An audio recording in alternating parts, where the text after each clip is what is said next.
Good afternoon, Dr. Aslan and fellow students. We are Group 10 from Set 7. Today, my team members Hanzixian, Hujuran, Kaoyuan and I are pleased to present our module titled, Friendship Conflict, Managing Hurt Feelings and Misunderstandings Between Friends. We chose this topic because, while friendships are the backbone of our social support, they are also where we are most emotionally vulnerable. Today, we will show you how to navigate these challenges using professional emotion management techniques. To give you an overview, our presentation is structured into 6 parts. We will begin with an introduction to the importance of friendship, move into identifying the specific emotions and triggers involved in conflicts, and most importantly, discuss the evidence-based strategies to handle these situations. We will then wrap up with a conclusion and our references. Let's start with why this matters. Friendships are unique relationships founded on trust, mutual understanding, and deep emotional support. They contribute significantly to our mental health and overall life satisfaction. However, because we care so deeply about our friends, conflicts in these relationships are often more intense than those in a professional setting. When a misunderstanding occurs, it doesn't just affect our schedule. It affects our sense of security and belonging. The core of our study is to apply the handling emotions in different situations framework specifically to these personal bonds. Our research objectives are clear. First, we want to explore the specific emotional experiences that arise during a conflict. Second, we aim to identify the exact triggers that cause these feelings. And finally, we will propose practical, evidence-based management strategies that anyone can use to save a friendship and protect their own mental well-being.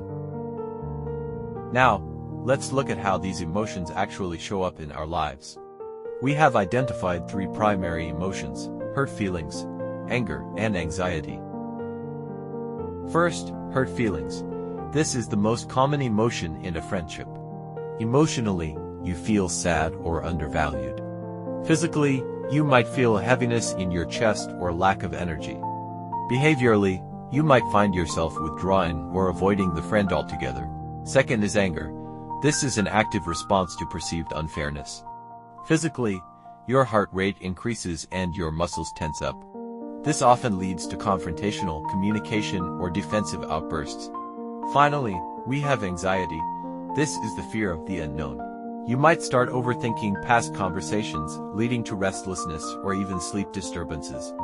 It is driven by the fear that the friendship might actually be over.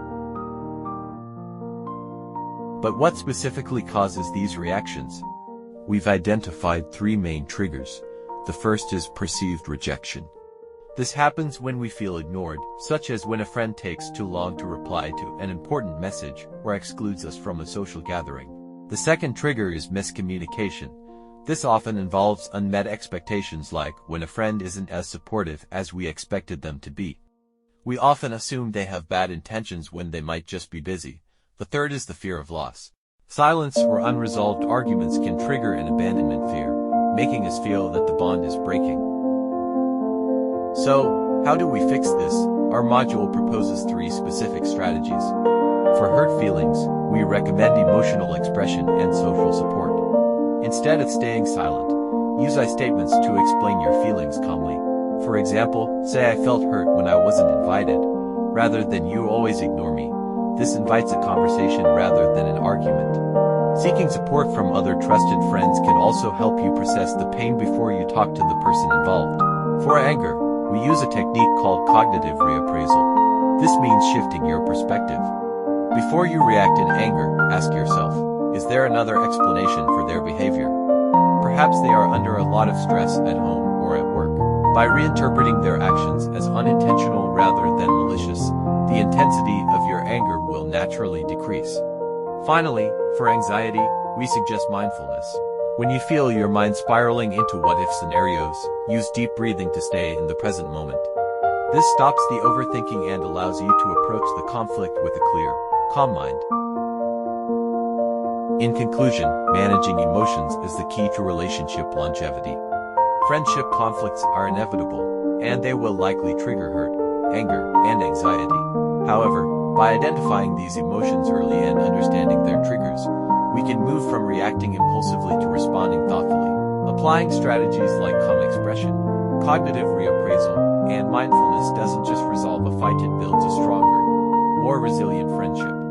Ultimately, this contributes to our personal well-being and a healthier social community. Our presentation is based on established psychological research, including work by Gross and John on emotion regulation and the neural systems of social pain.